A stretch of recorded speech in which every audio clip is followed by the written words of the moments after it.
Assalamualaikum warahmatullahi wabarakatuh.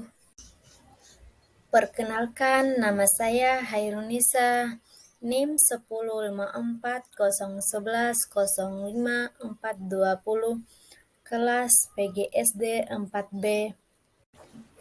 Nah, sebelum kita membahas tentang ciri-ciri makhluk hidup, apa itu pengertian makhluk hidup? Makhluk hidup atau organisme adalah setiap entitas individual yang bisa menjalankan fungsi kehidupan. Semua organisme memiliki sel. Organisme atau makhluk hidup diklasifikasi berdasarkan taksonomi yang dibagi menjadi kelompok seperti hewan, tumbuhan, dan fungsi multiseluler. Nah, sekarang kita memasuki ciri-ciri makhluk hidup. Yang pertama adalah bernapas. Bernapas adalah suatu proses pengambilan atau penghirupan oksigen dari lingkungan dan mengeluarkan karbon dioksida. Nah, ciri yang kedua adalah berkembang biak. Berkembang biak suatu proses yang terjadi pada makhluk hidup untuk menghasilkan keturunan. Ciri yang ketiga adalah bergerak. Bergerak adalah aktivitas yang menyebabkan perubahan tempat atau kedudukan, baik hanya sekali maupun berkali-kali. Ciri yang keempat adalah peka terhadap rangsangan.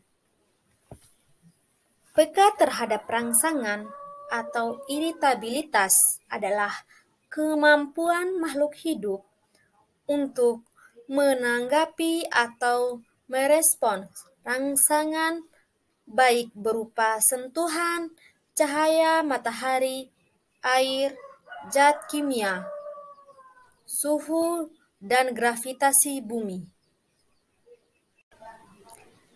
Dan ciri yang kelima adalah mengeluarkan zat sisa.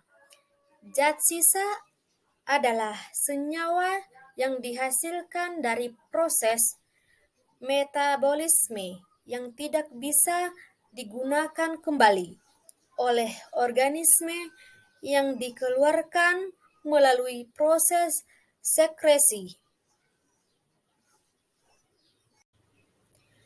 Ciri yang keenam adalah adaptasi. Adaptasi merupakan cara makhluk hidup dalam mengatasi tekanan lingkungan sekitarnya untuk bertahan hidup.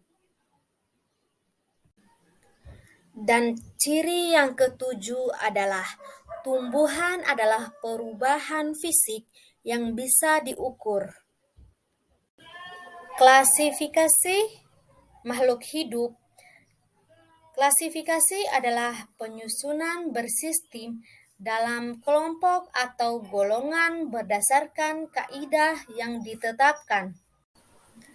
Klasifikasi yang pertama adalah klasifikasi sistem alami. Sistem alami akan mengelompokkan makhluk hidup berdasarkan sifat-sifat morfologi atau bentuk fisik lainnya. Klasifikasi yang kedua adalah klasifikasi sistem buatan.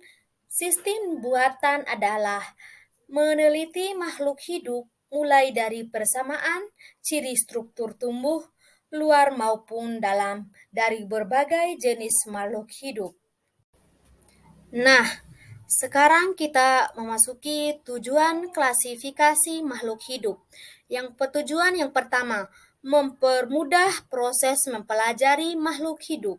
Dan tujuan kedua, membantu mengenali perbedaan setiap makhluk hidup. Dan tujuan ketiga, memahami hubungan antara makhluk hidup. Dan tujuan terakhir atau keempat adalah memberi nama. Itulah yang bisa saya dapat sampaikan. Eh, Terima kasih. Assalamualaikum warahmatullahi wabarakatuh.